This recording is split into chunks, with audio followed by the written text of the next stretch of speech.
शारीरिक कैसे मिला जाता है। नमस्कार, डीसीपी न्यूज में आपका स्वागत और मैं सुरेंद्र सिंह। देखिए आज की महत्वपूर्ण खबरें जो देखना है जरूरी।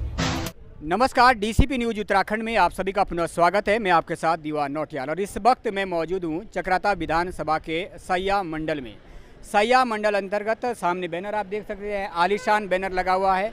भाजपा सैया मंडल कार्यालय का ये बैनर है, यहीं पर उनका कार्यालय है। और इसके साथ ही कैमरामैन को आगे करते हुए मैं आपको दिखाना चाहूँगा, ये जो आलीशान वाहन यहाँ पर लगे हुए हैं, इसके साथ आलीशान ये टैग लगा हुआ है, देश के यशस्वी प्रधानमंत्री का चित्र है और साथ में भाजपा का लिखा और कमल का फूल है।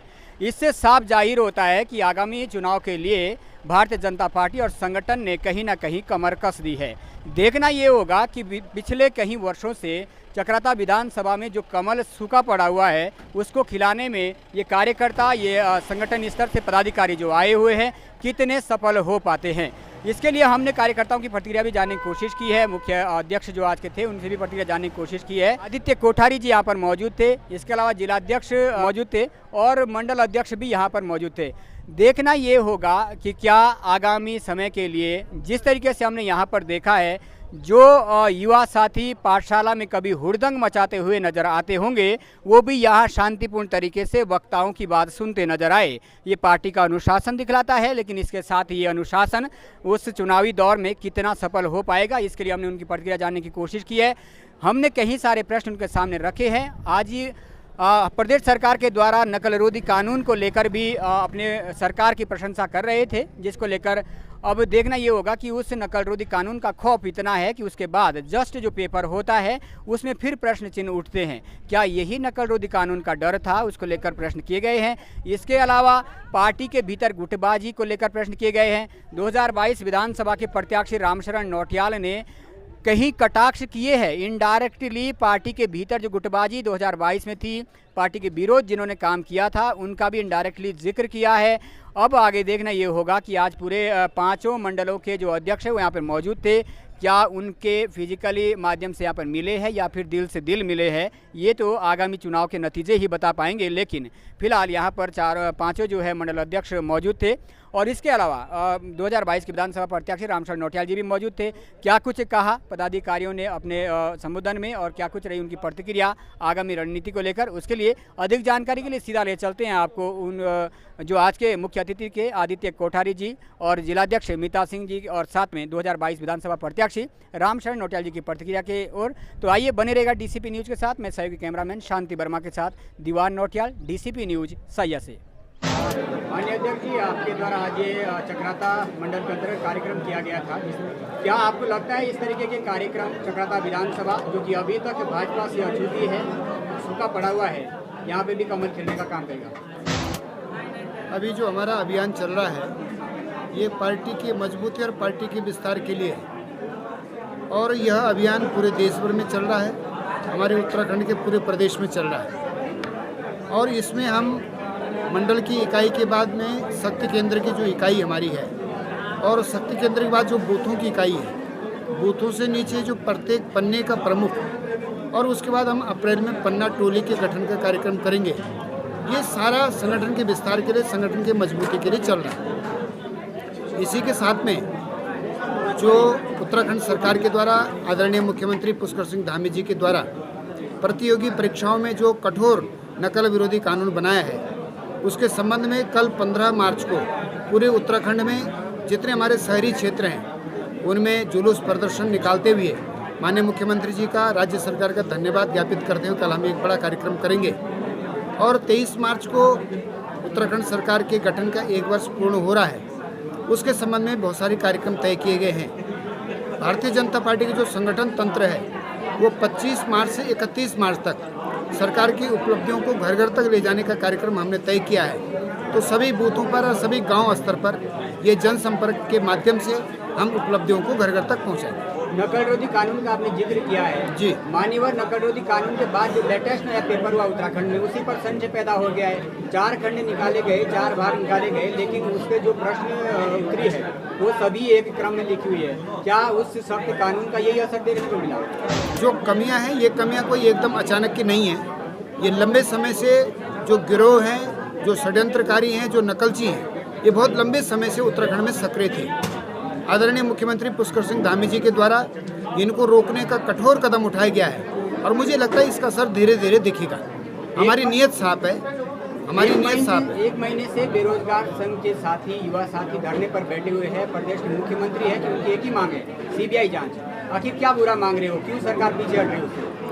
सरकार अपने स्तर पर निष्पक्ष स्वतंत्र जांच करवा रही वर्तमान समय में, और आपको इस बात को आश्चर्य होगा, आप इस बात को जानते भी हैं कि 100 से अधिक लोग जो उत्तराखंड में इस प्रकार के कार्यों में लिप्त थे, गलत कार्यों में, वो जेल जा चुके हैं। बहुत सारे लोगों की अभी तक जांच चल रही है और सरकार इसको बहुत निष्पक्षता के साथ में, बहुत ईमानदारी के साथ में जांच कर रही है। और यदि आवश्यकता लगेगी, अभी मैं बता रहा हूँ आपको, माननीय मुख्यमंत्री जी ने ये बात कही भी है, यदि आवश्यकता लगेगी भविष्य में सीबीआई जांच कराने की तो वो भी कराएंगे। जौनसार बावर क्षेत्र के लिए सरकार यहाँ के विकास के लिए निरंतर संकल्पबद्ध है, कटिबद्ध है।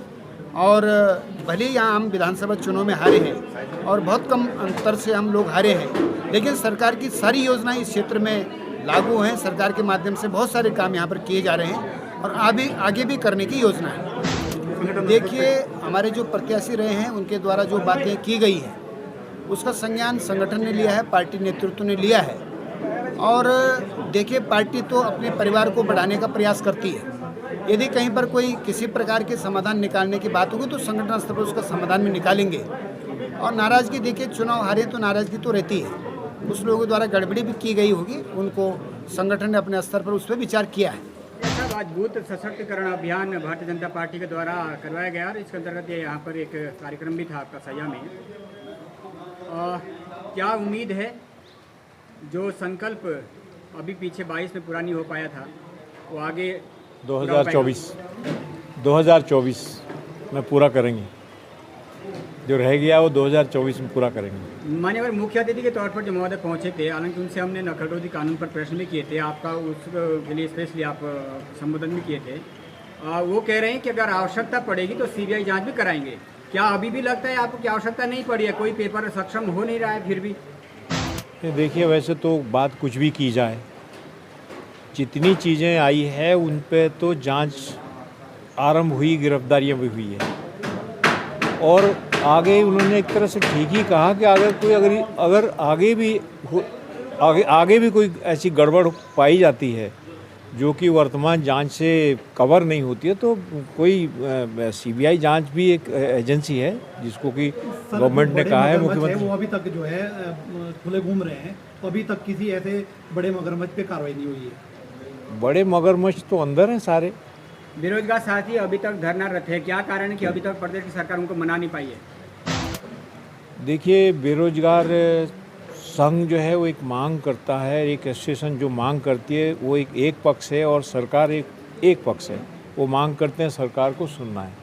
जो कुछ उनके द्वारा मांग की जा रही है उसमें काफ़ी चीज़ों पे जो है सहमति बन करके उन पर जो है वो चीज़ें लागू भी हुई है।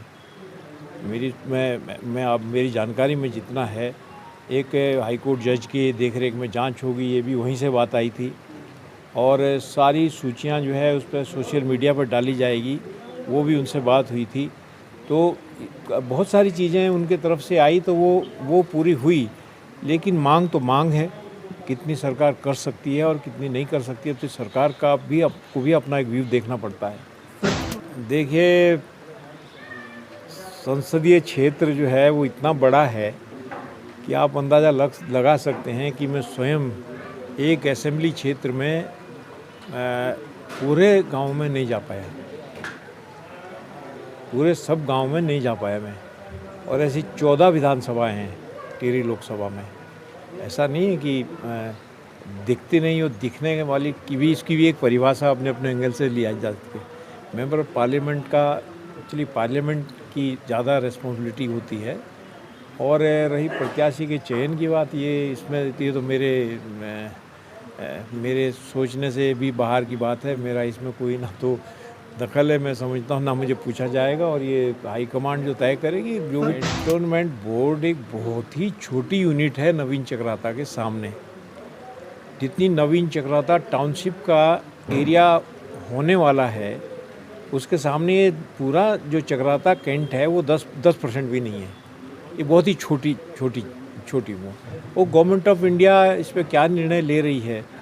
अभी तो कैंट के चुनाव डिक्लेयर हो गए हैं, तो जिस रूप में ये था उसी रूप में चलेगा। गवर्नमेंट ऑफ इंडिया कोई निर्णय लेती है फॉरेनर की एंट्री के लिए। मैंने स्वयं भी रक्षा राज्य मंत्री और रक्षा मंत्री जी दोनों ही से मैंने मुलाकात की है और दोनों को एक रिप्रेजेंटेशन दिया है। उस पर कुछ जांच हो रही है, ऐसा पता चला है, जांच कर रहे हैं। और ये तो हमारी एक सबसे प्रायोरिटी की मांग है, क्योंकि जब यहाँ फॉरेनर नहीं आ पाएगा तो पर्यटन तब तक उस गति से नहीं आएगा।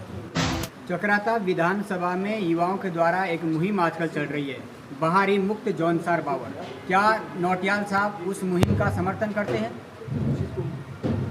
देखिए, बाहरी मुक्त का क्या अभिप्राय है, मैं इस बात को ही नहीं समझा अभी। हम बाहरी किसको कहते हैं? हिंदुस्तान के बाहर वालों को बाहर वाले कहेंगे या जौनसार से बाहर वालों को बाहर वाले कहेंगे? बाहरी मुक्त का उत्तरदायित्व ये है कि वो एक क्षेत्र जो है एसटी बाहुल क्षेत्र है और वहाँ पर जो कानूनी गतिविधियाँ कहती है वो ये है कि ओबीसी वर्ग का भी कोई व्यक्ति जमीन की खरीद फरोख्त नहीं कर सकता है। लेकिन वर्तमान स्थिति जौनसार बाहुल की ऐसी है कि वहाँ मुस्लिम समुदाय, ईसाई समुदाय और वहाँ पर गोरखा समुदाय बड़ी तादाद में बस चुके हैं, जो कि उन जो मुहिम चलाए हुए युवा है उनको लगता है कि भविष्य में ये विकट परिस्थिति खड़ी होगी। आपको क्या लगता है? देखिए, मैं आपको बताता हूँ, मीडिया जो है, आप लोग जो प्रेस है, आप लोग एक चौथा स्तंभ है पूरे प्रजातंत्र का। आप सबसे पहले तो प्रशासनिक अधिकारियों से पूछिए कि इन लोगों ने, जो जिनको अब बाहरी कहा जाने लगा है, इन लोगों ने यहाँ ज़मीनें कैसे खरीदी है? सबसे पहला सवाल ये है। इसमें भी ये देखना पड़ेगा, हम लोग 1967 में ट्राइबल डिक्लेयर हुए थे और ये जानकारी वास्तविक रूप से मुझे भी करनी पड़ेगी कि ये जो भू अध्यादेश लगा है कि जिसमें ट्राइबल की लैंड कोई खरीद नहीं सकता, ये कब से लगा है? लागू ये तभी से होगा।